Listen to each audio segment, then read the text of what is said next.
Greetings from the apocalypse. Today we're going to talk about getting things flat. That poses a lot of challenges. Sometimes you think it's this real simple thing like get the back sheet flat, and then there you are struggling for an hour. So I'm going to go over a few things that will really help you to get things flat, and also how to adjust your expectations for like how flat are we really talking. So first things first, I'm going to show you the easiest way to get something flat. My teacher, Mary Austin, taught this to me many moons ago, and I still use it. This is just a little fine silver sheet. And of course, fine silver is relatively soft and usually doesn't present too much of a challenge getting it flat, but I just wanted you to be able to really easily see the process. So what I normally do is I use a leather mallet, like so. Leather is generally hard enough to move the metal, but it won't leave marks. I've got a relatively clean steel block here, without too much dirt or anything on it that can kind of, little bits of dirt almost get corkscrewed into your metal, you know what I mean, if you press it real hard. So just make sure you keep your steel blocks clean. So what we do is we do little concentric circles counterclockwise, working our way around the piece, and there's something about doing that pattern. It seems to like release the stress in the sheet and spread it outward. So in other words, I'm going to start in this corner right here, and I'm making little concentric circles, and I just work my way outward, and boom, my sheet is laying there nice and flat. I find that often it's more effective than the whole just like put a block on top of a block and squish. That works well for small things, but if you notice, the bigger your sheet gets, the harder and harder it becomes to get it to lay there and behave itself. So I usually use my little concentric circle method because I'm basically working around the piece counterclockwise, making those little concentric circles. Like I said, I don't have truly the exact definition of why it works so well, but it's something about releasing that pressure outward so that it'll lay nice and flat using that method. Now, here's another really important issue to discuss as far as getting things flat,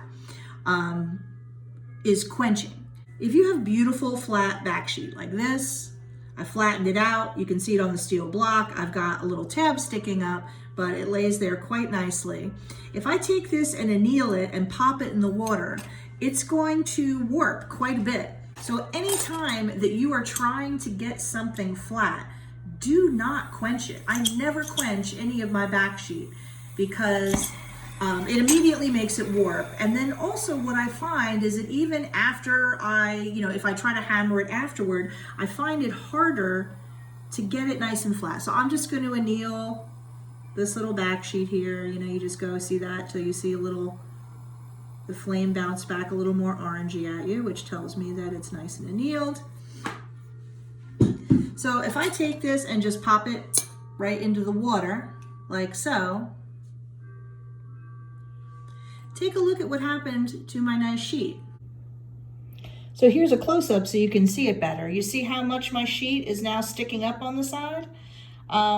It will really warp. If you start checking your sheet before and after quenching, you're going to see a lot of warping. So it's important to know this and to avoid it. I never quench anything that I want to be flat.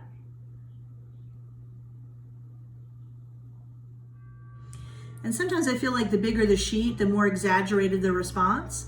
So if you pop it in the water, you can really see a huge bend happen. So to get things flat, do your little counterclockwise circles, and also make sure not to quench. Just let it cool, and you're going to get a much better result. So here's another issue to think about. A lot of times if you're trying to solder down, let's say a nice big bezel like this onto a back sheet, it's extremely difficult to get it laying perfectly flat and making good contact everywhere. Now, I have to tell you that it's really almost impossible. As your bezel and your sheet get wider and wider, the odds that you're going to get it to touch perfectly in every single spot really go down and down. And I'm not really going for that when I'm doing mine. Normally, I look for a pretty close fit, like this right here. Let's hold it up and see what we can see. We have pretty good contact, but there's definitely some small spaces. So normally with a piece like this, I'm gonna start soldering it where I have the best contact and then just gently press it just a tiny bit with my tweezers while I'm soldering, and it'll relax and lay flat and work perfectly. But I feel like a lot of times students are trying to get these big pieces to all lay perfectly flat at the same time, and I just don't think it's gonna happen. I think it's an unrealistic expectation. And don't get me wrong, I'm not suggesting you start soldering when you've got like, great big gaps or anything, but the bigger it is, the harder it's gonna be to actually get the whole thing in contact. So it's probably best to adjust your expectations a little bit. I have to admit, I'm not getting mine that perfect. I get it quite close, very small spaces, and then I proceed to soldering. I start with the areas that are touching perfectly, and then I just take my tweezers as I'm going and just press tiny little bit, and they'll relax and they'll lay flat and they'll work perfectly. But I don't really think anybody is getting large pieces to lay that perfectly flat. I've never really seen it, because I think sometimes students are told there shouldn't be any spaces, and there shouldn't, but then also sometimes I think people interpret that a little bit too extremely, if you know what I mean, where like they're expecting something very unrealistic. And so go for really good contact and forget about perfect.